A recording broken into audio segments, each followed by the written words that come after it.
What's up, Tricology family? Welcome back to another episode of the Tricology News Talk. And today we got some updates for you guys today, as in movie reviews, the upcoming Mayweather versus Logan Paul fight on Sunday, and the new name for the Warner Brothers and Discovery team up merge. So without further ado, let's get started. So, as you all know, this Sunday is going to be Floyd Mayweather versus Logan Paul at the Hard Rock Stadium at Miami Gardens, Florida. So they officially announced the rules of the fight. So here it goes. So knock up to the referees to discourage.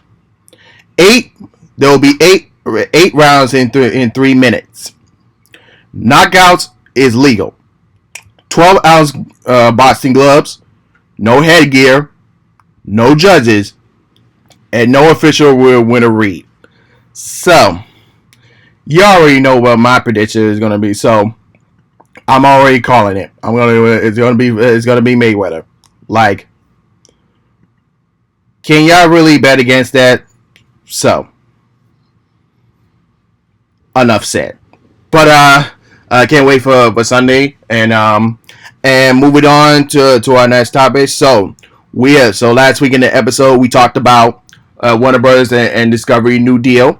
Now we have finally got the name, and the name law line is called Warner Brothers Inc. Discovery, the stuff that dreams are made of.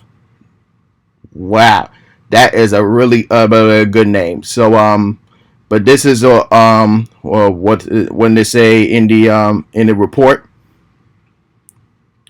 The next big player in the streaming wars has a name: Discovery Inc. The Warner Brothers Inc. Discovery. David Askra, Discovery CEO, who will now lead the new combined venue, it cleared a relegation by the name of Warner Media employees Tuesday, according to a press release.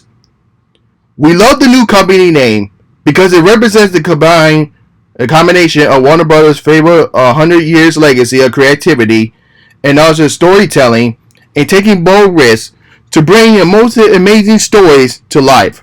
With Discovery Global brand that has always stared brightly in integration, involving inspiration, Zaza told the employees from the studio lot in Bayford, California, according to the release. The company's tagline will be the stuff that dreams are made of, in a nod of the 1994 Warner Brothers film, The Massacre of Falcon. The new media company will result in a $43 billion portfolio merger between Discovery and Warner Media, which AT&T said it will be a spin-out just 3 years after buying Time Warner, as it was named at the time, following a disposal battle with the Justice Department. So, I think this is a real good name, and I can't wait to see what other announcement and updates of what's going to happen between now and then. But moving on to our next topic is we're going to be doing some movie reviews. First up, we're going to be talking about is Quiet Place 2. And this movie was well overdue. This was supposed to come out last year in March, but as you know, the pandemic have happened, so it got delayed, and we finally got it out in May, and it was worth the wait. So as you already know, it's once again directed by John Krasinski, who directed the first one. He's in this one. He's in the second part too, but not as much as the first one. In case you already know, if you already seen the first one, but he did have a small role in the movie, like in the first or opening scenes of the movie. Well, because the first how I can say this, but the first opening scene is like a flashback to before the events of that's everything that happened in the first one going into the second one in the present. So what can I say? The family, including Emily Blunt and and all the kids actors, like they did great as well. What we're going to be talking about most is the new characters, and that's Cillian Murphy's character.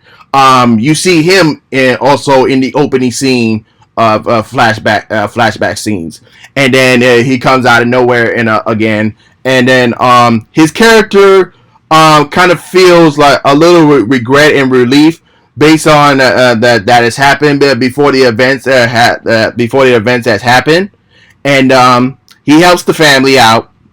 By the time they was getting chased by like monsters, and try to find other people that might be still out there in the world in a safer place. So that's how I feel about this movie. Like the first one kind of focuses on the family at first, so they're like just trying to survive, and now the second one it just feels like like this is like another like how I can explain this, like an apocalypse film, and you're just trying to find out if there's many other people there, which this was, and what was crazy.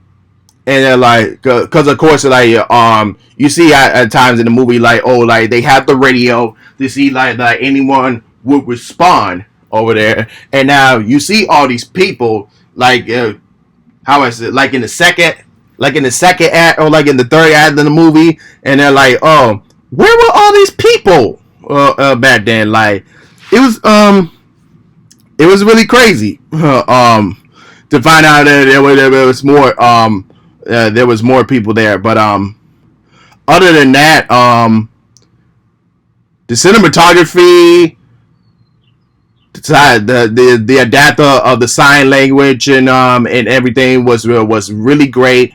What else can I say? It was a really great movie. But if you had to ask to see, if you were to tell me which one was better, the first one or the second one, I still say I have to say the first one. Not that the second one was bad, because it was not. It was really great. Both of the movies are really great, but I'm gonna have to stick with the first one because everyone loved it. But so if you plan on seeing the second one, watch the first one first before seeing part two. That's what I say. And yeah. So what I was gonna say, I give this movie an A. No questions asked. So all right. So moving on to our next movie, and that is Cruella. Yes, the next Disney live action adaptation to 101 Dalmatians, and this is kind of like the prequel or origin story to Cruella de Vil. So when I think of this movie, it kind of reminds me of The Devil Wears Panda and Joaquin Phoenix's Joker. That's what I think of this movie when I saw it. But the director did a great direction of this movie, and of course Emma Stone, Emma Thompson, and Paul or Walter Hayward did great. The costume design and the soundtrack and the music score was really great in the movie. But let's talk about the Emma Stone real quick. So, like I said, this does kind of remind me of Joaquin Phoenix's Joker, but without the mental health and the psychotic of the Joker and like the character. So like so yeah, Estella, who soon to be do Cruella, she was just a understandable little girl, and she finds these two thieves that she will have a home to, and then before you know it, she still had this dream of being the fashion designer, and then she ended up working with Emma Thompson's character. Now, Emma Thompson's character, when I look at her, she is the original Cruella de Vil before Cruella de Vil. So that's my thought on Emma Thompson's character when I look at this movie. So there is some backstory between Emma Stone's character, Cruella, and of course Emma Thompson's character. And when you watch the movie, and you see like in the first half, it goes all the way down to Act 3. It kind of like summers up to how their characters are related. I'm not gonna say what happened. You just gotta watch the movie for yourselves. So, but beyond that, I will give this movie a B. So a solid B. It was really great. I was really hoping that it wouldn't suck like some of the live adaptation Disney action movies that they try to do, but this live up to potential. So you got to tell me, like, for those who are watching or listening to the podcast, so like, if you did see Cruella, did you watch this movie in theaters, or did you order it on Disney Plus premium access? But yeah, and then of course going back to Quiet Place 2, like that's only in theaters, but after this 45-day window, it will be on Paramount Plus. But yeah, but that's all for our topics today. Let me know in the comment section below. If you're watching this on YouTube, let me know what your thoughts and opinions. And then, of course, if you're listening on Anchor, Google Podcasts, and Spotify, go into the in the description below, click on the YouTube link, and leave your comments there as well. So, without further than that, I'm Trico, and I'm signing off. Peace.